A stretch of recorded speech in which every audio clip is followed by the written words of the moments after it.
Welcome back, ladies and gentlemen, with our main topic today. We're discussing today in the breakfast show the climate change and its impact on the environment in light of the successful COP27 that Egypt have organized in Sharm el-Sheikh, and also the COP28 that has been organized in the United Arab Emirates in Dubai. Well, to shed more light on this, we have the pleasure to have with us our dear guests, Engineer Mohamed Hajjaj, United Nations Observer of Climate Change and member of the Supreme Advisory Committee of the Egyptian Scholars Council and chairman of the subcommittee for the protection of life. This is Mr. Walid, not me. This is Mr. Walid. Yes. This is the also Mr. Walid Ali Kamal, the engineer Walid Ali Kamal, member of the Advisory Committee and the International Observer of the Climate Change. Good morning. I welcome you. I really have the pleasure to host you today. Yeah. So let's start with Engineer Hajjaj. How did you see the very well organized and successful climate change conference COP27 organized by Egypt, and then the echo it left for successful organization also and outcome of the COP28?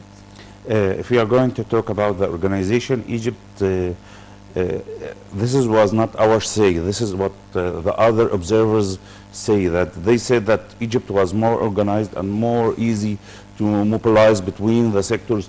For Dubai, it was a conference, COP28, it was held in Expo City. It's extremely vast and large.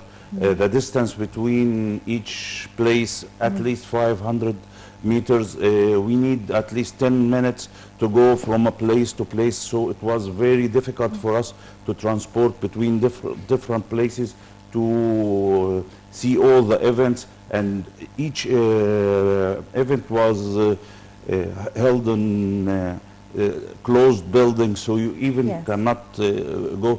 When we were in Egypt, it was very easy. We go through all the sectors easily. You can even watch many things doing and observe it and see it and witness events running in different places. Even they have the advantage of green zone was next to blue zone in COP28, but we didn't have any time to observe or to go in green zone because moving between the different sectors was very difficult.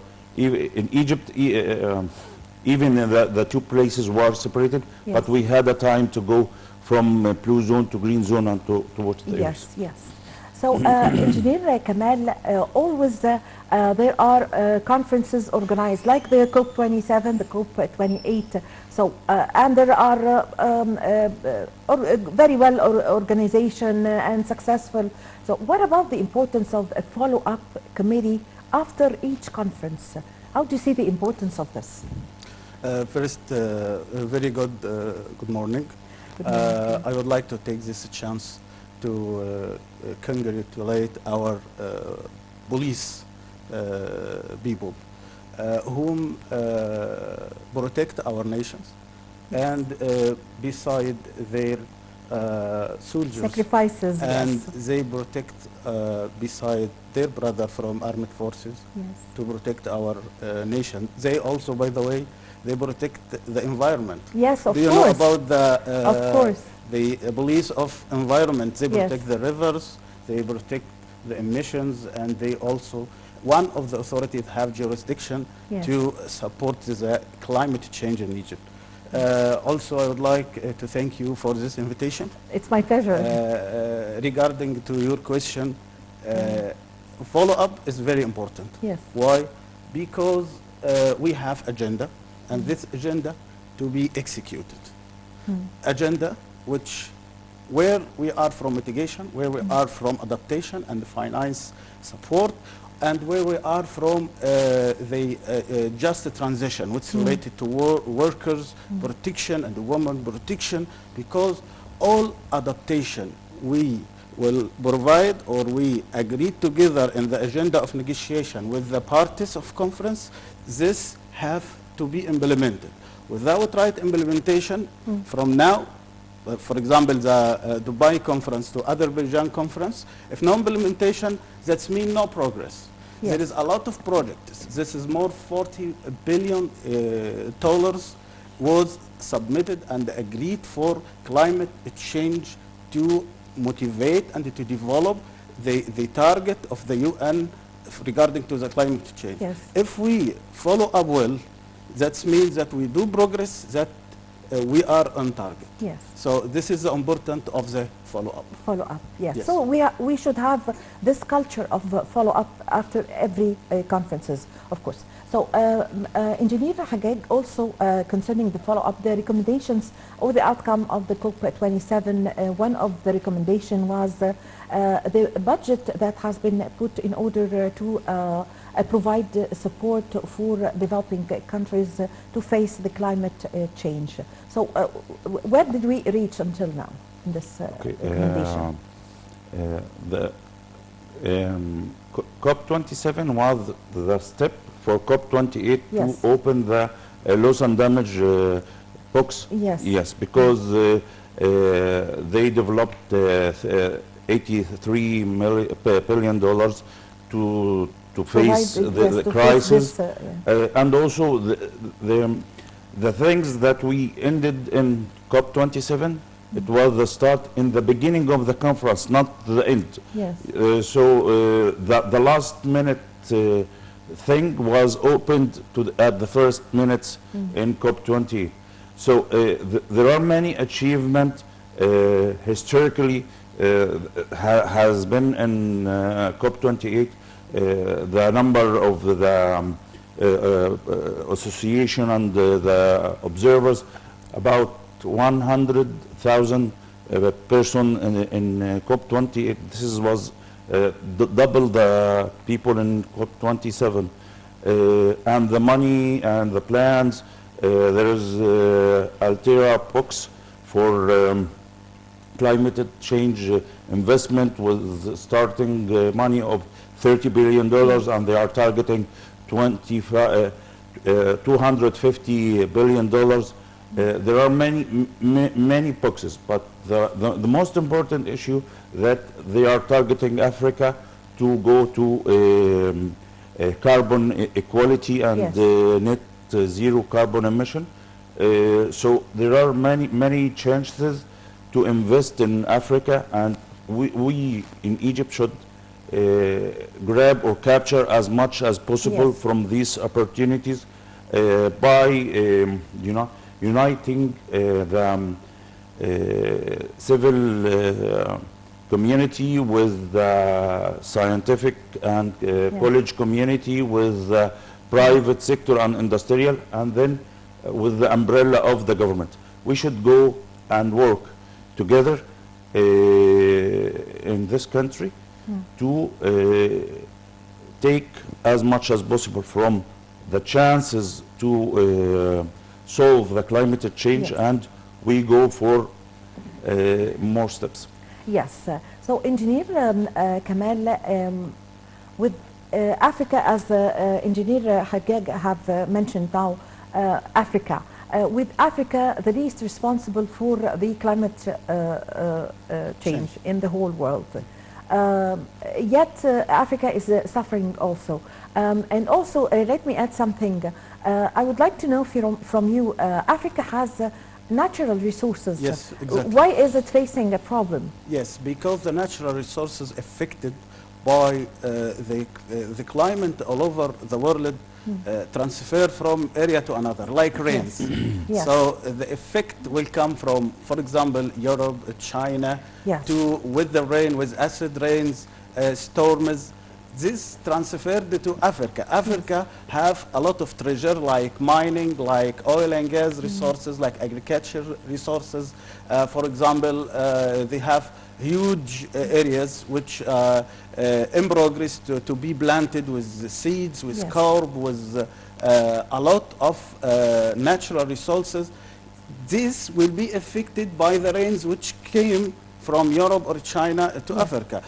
Africa affect about to the carbon emission, carbon dioxide emission, about 3% only from the global effect. So Africa will be affected because the effect will transfer from area to another. Yes. And the very important thing I would like to say that Africa transfer a lot of values to other countries, like other countries which they have no plants, they cannot grow any animals, for example. Yes. They cannot do any metal or any fuel processing. This transfer again from Africa. And this is was one of the highlighted item, financial adaptation, just transition. All of this, if Africa developed at this point, this will be back again to the other countries, which they are affected, not just Africa, all over the areas affected. Yes, it's true. Yes, so Engineer Hajjaj, the energy and the hydrogen and green hydrogen, Egypt is keen on starting or pioneering in this field in the African continent. So give us an idea about this. Okay, first, I want to salute our president for Daba nuclear power Yes, station, and this was also in the conference advice to increase the nuclear power for 3 times by 2050, and also to increase the renewable energy and the Yes. energy efficiency by 3 times. Yes. Okay. Our role was in the conference. We had the message for peace, our team, and goodness to all the world, and we have 2 projects for solving climate change. First one, the current efficiency of fossil fuel burning is 10%. When you burn 100 unit in central power station, it reduced to 30% electricity, and then you lose 2/3 Yes. in transmission. So the end user will have only from 5 to 10%. So the problem not in fossil fuel, the problem is in the tool we use to extract power from fossil fuel. Yes.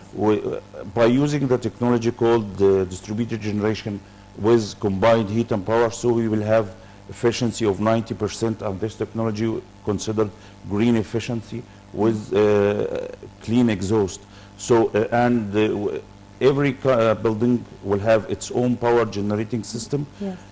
So we will reduce the infrastructure for electricity and the infrastructure for sewage system, because we are also have phase 1 and phase 2 for our project to make all sustainable urban and industrial and commercial systems. Yes.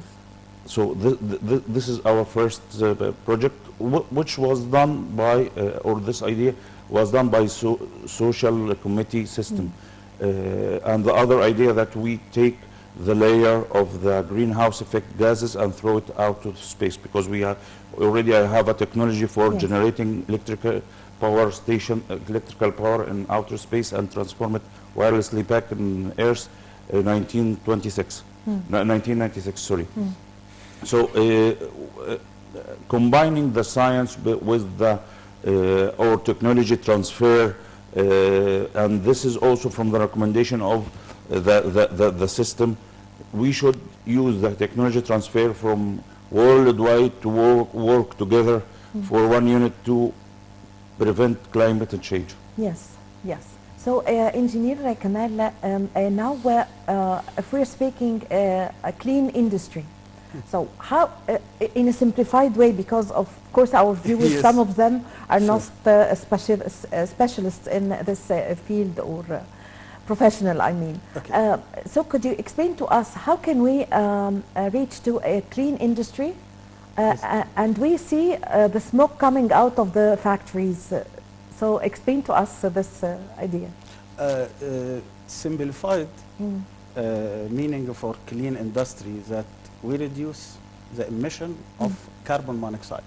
How can we do this? Reduce that we substitute. We have techniques to deal with hazard, like emissions hazard. First, we should eliminate the hazard.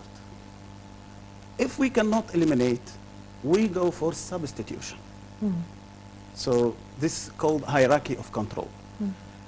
So at the top, eliminate. At second, substitute. At third, engineering control. So if we cannot eliminate, we can substitute. Means we have equipment and warehouses, for example. It seems or you're factory. doing a Yes, pyramid with your yes. hand. This is engineering way and scientific approach to deal with any hazard. Yes. So clean means more than 90%. We focused in carbon monoxide and carbon dioxide and greenhouse gases. Yes.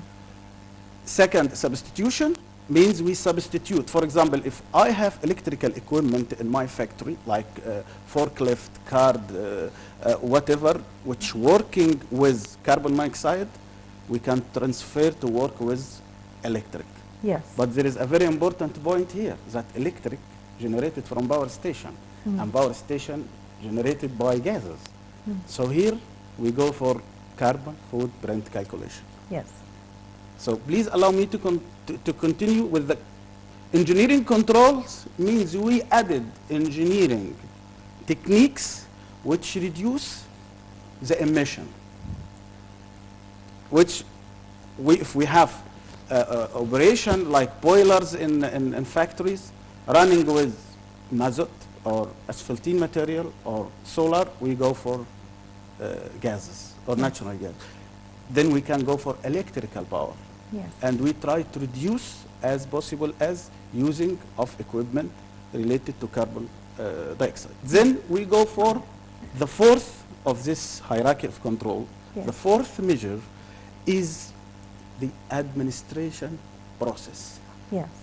Country, people, and the nation, non-governmental organizations like Egypt Dream Foundation, they have their rules to talk to people, to talk to factories, to talk to industry leaders, to reduce or substitute like solar energy instead of other source of energy. Yes. Yes. And then we use at the end the protection equipment to protect our people. If Yes. they have emission, we take the emission Yes. and filtrate the carbon monoxide, Yes. then we recycle the heat and use Yes. it again. Yes. So this simplified meaning. Yes.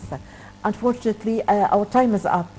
Of course, this topic needs hours to discuss, but I thank you very much for coming today. Engineer Mohamed Hajjaj, United Nations Observer of Climate Change and member of Supreme Advisory Committee of Egyptian Scholars. Egypt the Dream founder and chairman.